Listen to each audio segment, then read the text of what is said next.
I began to talk to her, and due to her not being able to physically say any words to me, we had a actual officer at Metro that got shot, and she comes to our academy and speaks to us. And she said when she got shot, she counted to 10 to keep her brain active. And it's the first thing I could think about was trying to get her to count to stay alive. Yeah. So you asked her to count to 10? Yeah. And was she able to do that? She would say 1, 2, but she could never really make it up to 10. I had another individual there. I asked him to keep in conversation, to keep her engaged, so that I could get her to, try to fight to stay alive. Other than trying to talk her through to survive, what other aid, if any, did you provide to her? There was towels. I remember asking a worker at the Waffle House for towels if they had anything to put pressure on the wounds, and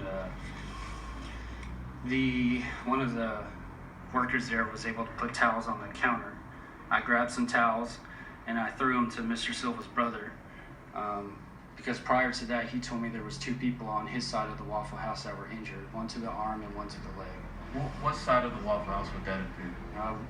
When you're facing the Waffle House, the first 2 were initially by the door, and then you go down the counter and it's like an L shape, and then Mr. Silva and his fiance were on the left, in the left corner of the Waffle House. And you said that there was someone that you threw some towels to? Who was that? Yes, I threw that to Mr. Silva's brother. Okay.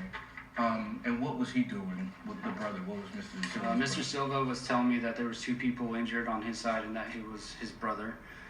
He was concerned about his brother and his fiance, and I said, can you render aid to them until I can get more officers and EMS, which is our emergency medical services, and fire department out there to perform life-saving efforts. Okay. As you were rendering aid to the first female, and Mr. De Silva was rendering aid to the other 2 individuals, did anyone else, any other police officers or paramedics come into the Waffle House? Yes, the second officer that responded is a canine officer, Officer Gilpin. He, while I was rendering aid to the first female black, he approached me and said, do you need a tourniquet? And I advised him I did not need a tourniquet at this time to go check on De Silva and his fiance on the left side, because I didn't know their extent of the injuries. At that time, he proceeded to the left, and I think very shortly after the fire department came in, and that's when I moved over to De Silva's side to render aid. Who did the fire department or the paramedics take first? They ended up taking Mr. De Silva first. Okay. We didn't know the extent of his injuries until the fire department got there. He obviously had a gunshot wound to his right arm. It appeared to be an exit wound. We cut his pants and cut his shirt and observed a small entry wound to his chest. And that's when the EMS decided that he had to go first, that his injuries were going to be pretty extensive.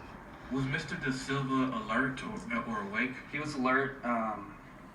I spoke with him, and he kept saying, it hurts, my arm hurts. And I even told his brother, I was like, he's talking, and I said, I need you to, I know it hurts, but it hurts means that you're alive and you're aware that, that something's going on. I need you to stay awake for me and stay alert.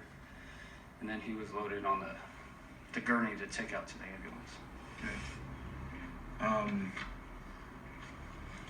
And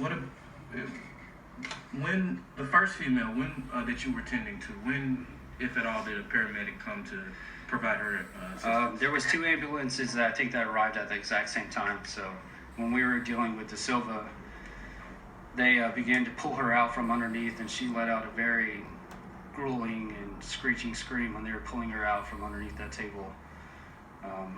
And I believe that she was the second one to be transported. What were her injuries?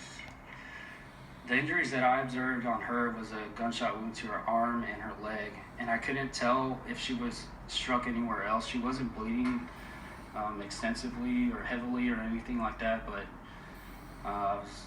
I was very concerned about her because she was having a hard time with staying awake and conscious.